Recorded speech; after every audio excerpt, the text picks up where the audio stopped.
Friends, ഏവർക്കും നമ്മുടെ ചാനലിലേക്ക് സ്വാഗതം. ഞാൻ ഇന്ന് പറയാൻ പോകുന്ന വിഷയം, ഇപ്പോൾ അവിടെ 4 ലേഡീസ് മത്സരാർത്ഥികളുണ്ട്.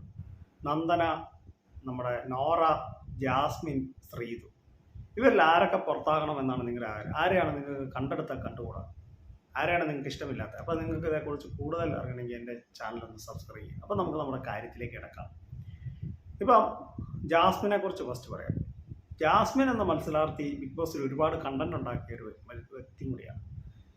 ഒരുപക്ഷെ ഒരുപാട് കോളിളക്കം സൃഷ്ടിച്ച അപവാദങ്ങളിലൊക്കെ ഒരുപാട് ഇതിലേക്ക് ചെന്ന് ചാടിയ ഒരു മത്സരാർത്ഥിയാണ്. ഏറ്റവും കൂടുതൽ കണ്ടന്റ് മേക്കറാണ് അവിടുത്തെ. ജാസ്മിൻ എന്ന മത്സരാർത്ഥി കപ്പടിക്കുകയും സാധ്യതയുള്ള ഒരു മത്സരാർത്ഥി കൂടിയാണ്. പക്ഷെ അവരുടെ വായിൽ നിന്ന് വരുന്ന വർത്താനം, ഒരാളെ പോലും റെസ്പെക്റ്റ് ഇല്ലാത്ത രീതിയാണ് സംസാരിക്കുന്നത്. ഇനിയിപ്പം ഞാനുള്ള സത്യം പറയാം, ജാസ്മിൻ്റെ ഫാൻസ് എല്ലാം വന്ന് എന്നെ പൊങ്കാലിട്ടാലും എനിക്ക് കുഴപ്പമില്ല. അവരുടെ വായിൽ നിന്ന് വരുന്ന സംസാരം ഒരാളെ ഇപ്പോൾ റെസ്പെക്റ്റ് ഇല്ലാത്ത സംസാരമാണ്. പിന്നെ ഗബ്രിയായിട്ടുള്ള ഇഷ്യൂ, അത് നമുക്ക് എല്ലാവർക്കും അറിയാവുന്ന കാര്യമാണ്. അതേക്കുറിച്ച് കൂടുതൽ നമ്മൾ പറയേണ്ട കാര്യമില്ല. അപ്പോൾ ഇതാണ് ജാസ്മിനെ കൂടുതലും പേർക്കും. പക്ഷേ ജാസ്മിനെ ഇഷ്ടമുള്ളവരുമുണ്ട്, ഇഷ്ടമില്ലാത്തവരുമുണ്ട്. ടോപ്പ് 1-ൽ വരാൻ സാധ്യതയുള്ള മത്സരാർത്ഥിയാണ്. പക്ഷേ അവരുടെ സംസാര രീതിയും ഒക്കെ ആളുകൾക്ക് ഇഷ്ടമില്ലാത്തതുകൊണ്ടാണ് കുറച്ചുകൂടെ അവർക്ക് ഹേറ്റേഴ്സ് ഉണ്ടാകാൻ സാധ്യത ഉള്ളത്. പിന്നെ ഉള്ളത് നമ്മുടെ നോറയാണ്. നോറ സംസാരിക്കുന്ന പോലെ ഞാൻ വേണം സംസാരിക്കും. ലാലേട്ട ഞാൻ എങ്ങനെ പറഞ്ഞ ലാലേട്ട ഇങ്ങനെ പറഞ്ഞപ്പോൾ ആരെങ്ങനെ പറഞ്ഞു, ഇവരെങ്ങനെ പറഞ്ഞു, ഞാൻ പറഞ്ഞില്ലെങ്കിൽ പറയും ഇങ്ങനെ പറഞ്ഞു. ഇത്രയാണ് നോറ. ഇതെല്ലാം മനസ്സിലായോ? എനിക്കൊന്നും മനസ്സിലായില്ല. ഇതാണ് നോറ. പിന്നെ നോറ മറ്റുള്ളവരെ പോലെയൊന്നുമല്ല. നോറ എങ്ങനെയാണെന്ന് വെച്ചാൽ, നോറ പഴയ കാര്യങ്ങൾ മനസ്സിൽ വെക്കും, എന്നിട്ട് അത് സമയം വരുമ്പോൾ അത് എടുത്തിടും. അതെനിക്ക് അത്ര ഇഷ്ടമില്ലാത്തൊരു കാര്യം. പിന്നെ നോറയുടെ എനിക്ക് ഇഷ്ടമുള്ളൊരു കാര്യം, ആരോടും എത്ര വഴക്കുണ്ടാക്കിയാലും ഈ കുട്ടി കുറച്ച് ഇത് കാണിക്കും. സംസാര രീതി അതുപോലെയാണ്. മറ്റുള്ളവരെ ഒരുപാട് വേദനിപ്പിക്കാത്ത രീതിയും അവരുടെ പേഴ്സണൽ കാര്യങ്ങൾ കൂടുതൽ ഇടപെടാത്ത രീതിയിലാണ് സംസാരിക്കുക. ഒരു ഡിസ്റ്റൻസ് ഇട്ടാണ് അവർ ആ ഇത് ചെയ്യുന്നത്.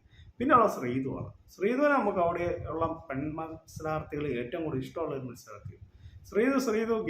ഗെയിമിലേക്ക് ശ്രീതുവിനെ കുറിച്ച് പറയാൻ ഇല്ല. ശ്രീതു അത്ര ഗെയിമിൽ അത്ര ഇതല്ല. പക്ഷെ അവരുടെ പേഴ്സണാലിറ്റി, അവരെ മറ്റുള്ളവരോട് നല്ല രീതിയിലാണ് നിൽക്കുന്നത്. ആരെയും വെറുപ്പിക്കാത്ത രീതിയിലാണ്. ദേഷ്യപ്പെടുമ്പോൾ ഒക്കെ ഒഴിഞ്ഞങ്ങ് മാറി അങ്ങ് പോവുള്ളൂ. പിന്നെ ശ്രീതു അർജുനായിട്ടൊരു കോംബോ വെച്ചാണ് അവിടെ നിൽക്കുന്നത്. പിന്നെ കുടുംബ പ്രേക്ഷകർ കുറേ വോട്ടുകളും ശ്രീധുവിന് കിട്ടുന്നുണ്ട്.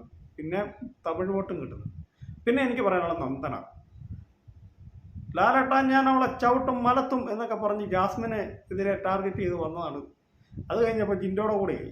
ജിൻഡോ ചേട്ടാവെന്നും പറഞ്ഞ് ജിൻഡോ, പിന്നെ അവസാനം ജിൻഡോ ഇത് ചെയ്തിപ്പം സായിയുടെയും നമ്മുടെ സിജോയുടെയും കൂടിയായി. ചേട്ടന്മാരാന്നൊക്കെ പറഞ്ഞിപ്പോൾ നടക്കുന്നുണ്ട്.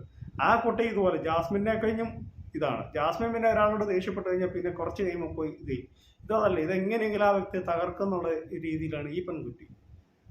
വളരെ മോശമായ രീതിയിലൊക്കെ സംസാരിക്കും. അത് പ്രായമൊന്നും നോക്കത്തില്ല. ദേഷ്യം വന്ന വായിത്തൊന്ന് വിളിച്ചു പറയുന്നൊരു ഇതാണ്. അതുകൊണ്ടാണ് നന്ദനയ്ക്ക് ജാസ്മിനൊക്കെ കൂടുതൽ ഹേറ്റേഴ്സ് ഉണ്ടാക്കുക. അപ്പോൾ നിങ്ങൾ ഇവരിൽ ആരെയാണ് നിങ്ങൾ പുറത്തു പോകാൻ ആഗ്രഹം? നിങ്ങൾക്ക് ഇഷ്ടമില്ലാത്ത ആരാണ്, ഏത് കണ്ടസ്റ്റൻസ് ആണെന്ന് പറയുക. അപ്പോൾ എൻ്റെ കൊച്ചു വീഡിയോ അവസാനിക്കണം. നിങ്ങൾക്ക് ഇഷ്ടമായ വീഡിയോ ലൈക്ക് ചെയ്യുക, ഷെയർ ചെയ്യുക, channel subscribe. Thank you, bye bye.